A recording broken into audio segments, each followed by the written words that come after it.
2 Corinthiens, chapitre 10. C'est vrai, pourtant nous ne luttons pas d'une façon humaine.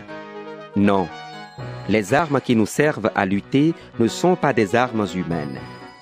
Mais leur force vient de Dieu pour détruire tout ce qui lui résiste.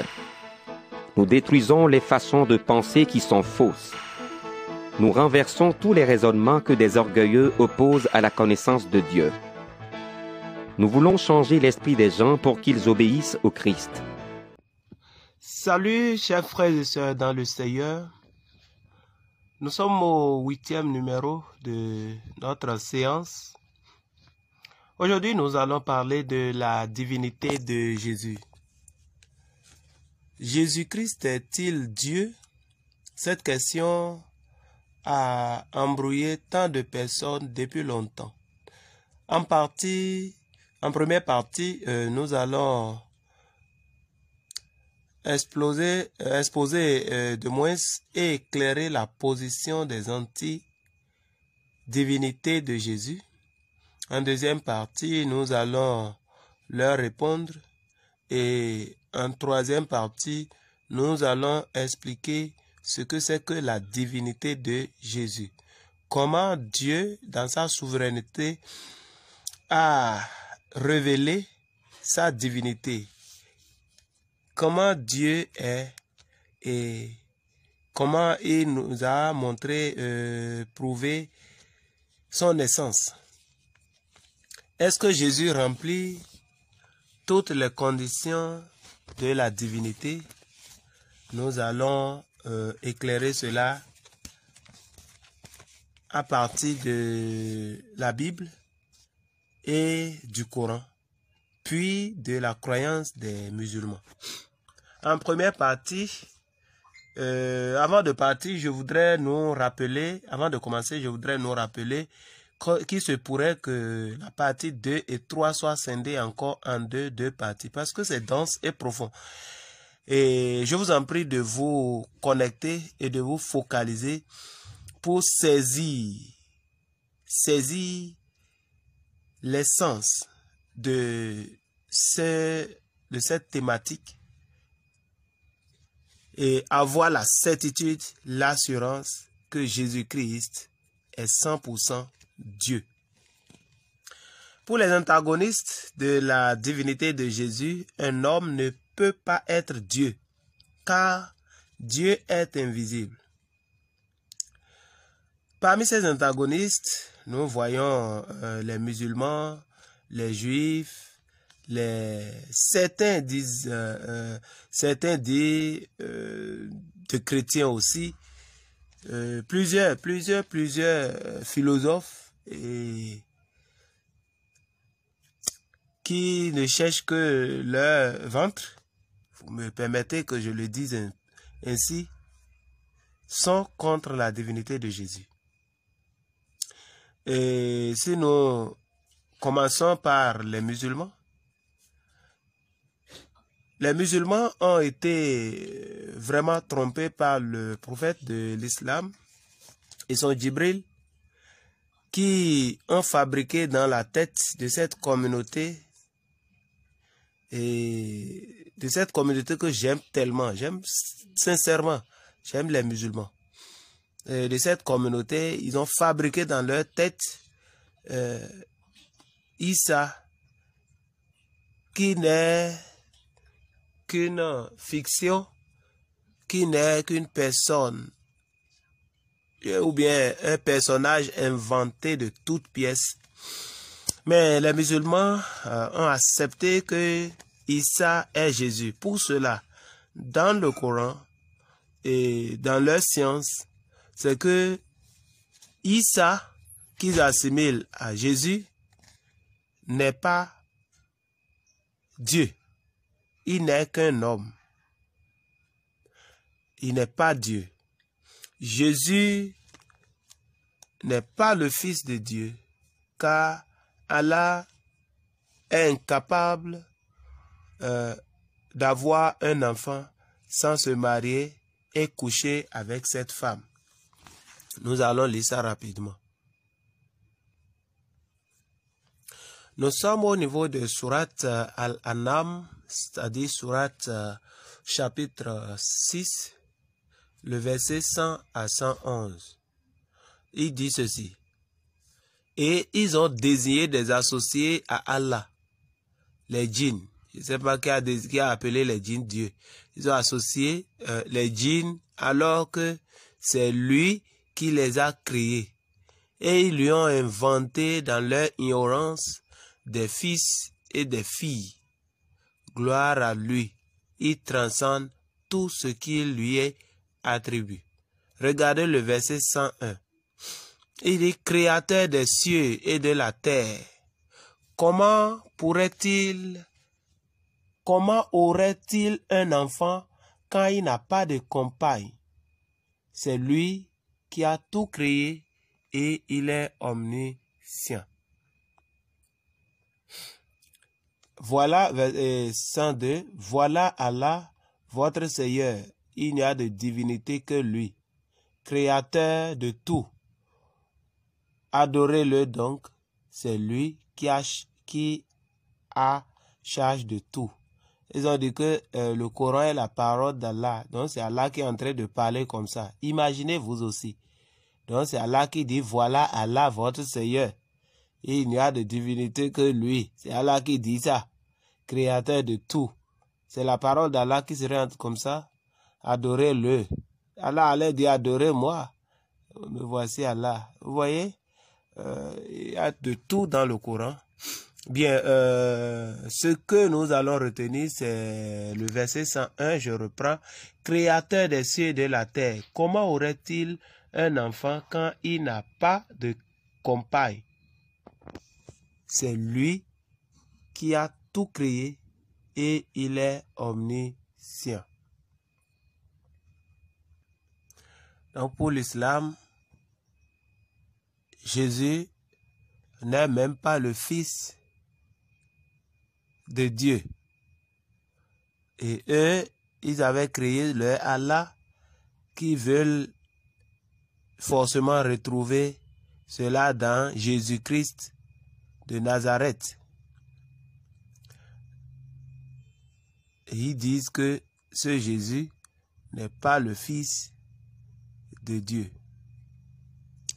Et ils disent aussi que Jésus n'est pas le sauveur du monde entier, mais qu'il est un prophète envoyé aux enfants d'Israël.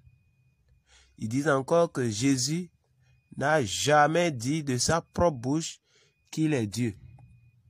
C'est pourquoi vous allez entendre de la bouche de Abdul-Majid et ses élèves montrer-nous un seul verset où Jésus a dit de sa propre bouche dans la Bible qu'il est Dieu. Il dit, je suis Dieu, adorez-moi. Montrez-moi un seul verset. Vous voyez l'ignorance.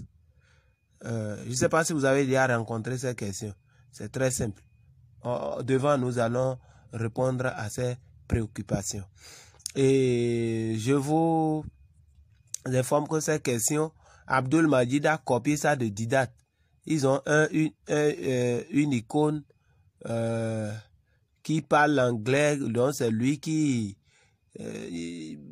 les a mis dans cette affaire de débat interreligieux.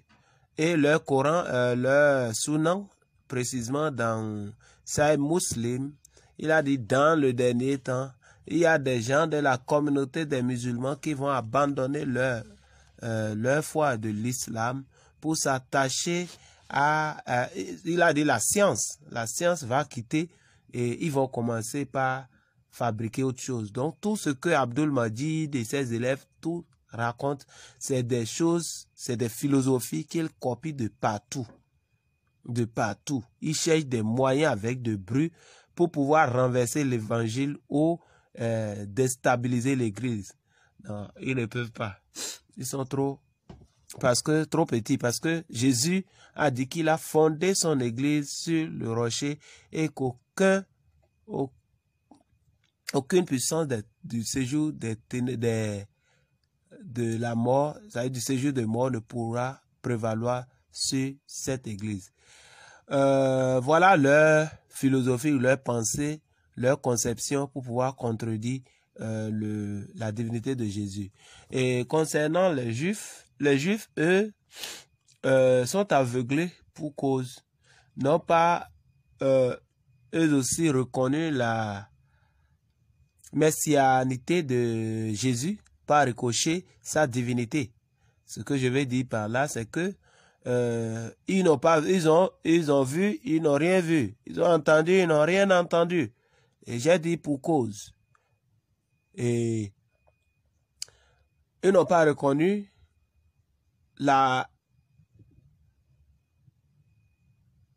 c'est-à-dire la mission de Jésus en ce qu'il est le Messie qui devrait venir, parce que dans l'Ancien Testament, le Messie a la nature divine. Eux-mêmes savent ça. Donc, eux, ils rejettent maintenant que Jésus soit le Messie, par ricochet qu'il soit Dieu.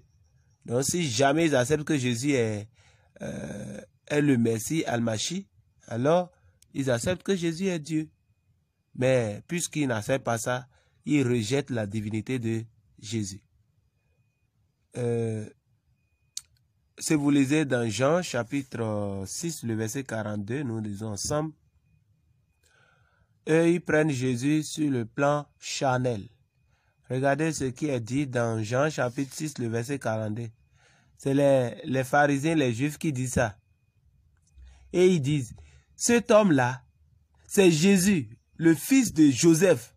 Nous connaissons son père et sa mère.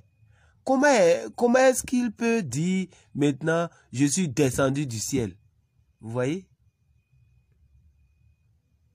Regardez, écoutez ce que notre Seigneur leur répondait. Et tous ceux qui refoulent la divinité de Jésus, ils reconnaissent Jésus comme un homme simple. Écoutez la réponse. Jésus leur répond, ne faites plus de critiques. C'est-à-dire, ne bavardez pas trop. Le Père, c'est celui qui m'a envoyé. Personne ne peut venir à moi, sauf si le Père l'attire. Et moi, le dernier jour, je le relèverai de la mort.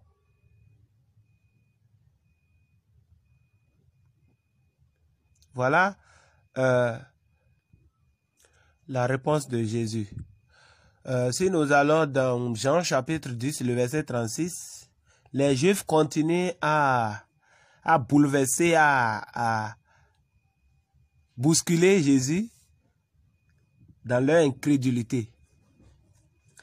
36. Moi, le Père m'a choisi et il m'a envoyé dans le monde. Et je dis, je suis le Fils de Dieu. Mais vous dites que j'insulte Dieu. Pourquoi donc? Jésus de sa propre bouche a dit qu'il est le Fils de Dieu. Muhammad est venu 600 ans après, il dit non, Jésus n'est pas le Fils de Dieu. Les Juifs disent non, ils n'acceptent pas que Jésus soit le Fils de Dieu. Si jamais ils acceptent que Jésus est le Fils de Dieu, en même temps, ils acceptent que Jésus est Dieu.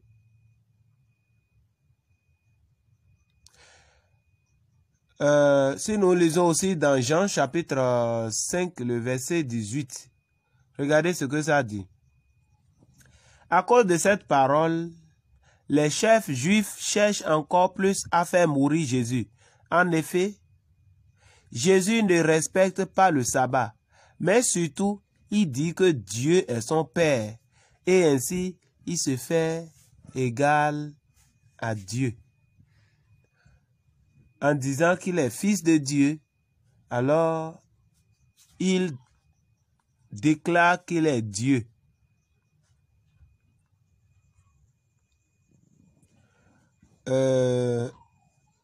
Voici ce que les soi-disant chrétiens disent.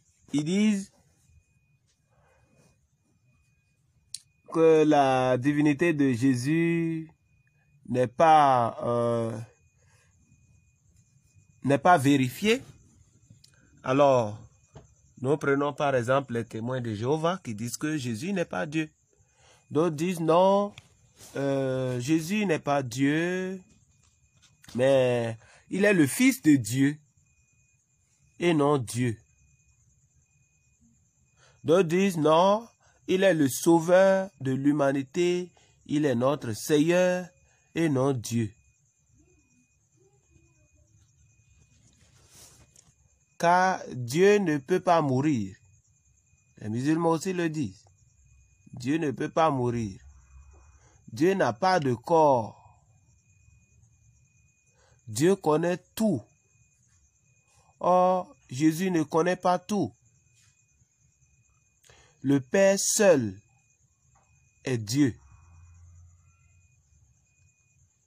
La Trinité est satanique et ne vient pas de Dieu. Voilà en quelque sorte les propos, la croyance, la position des antagonistes de la divinité de Jésus. Soyez à l'écoute et ne ratez aucun numéro des numéros qui vont suivre pour savoir répondre à toutes ces allégations. Et nous allons attendre vos questions, vos préoccupations et nous allons vous répondre. Shalom, que la paix de Dieu soit avec vous et à très bientôt.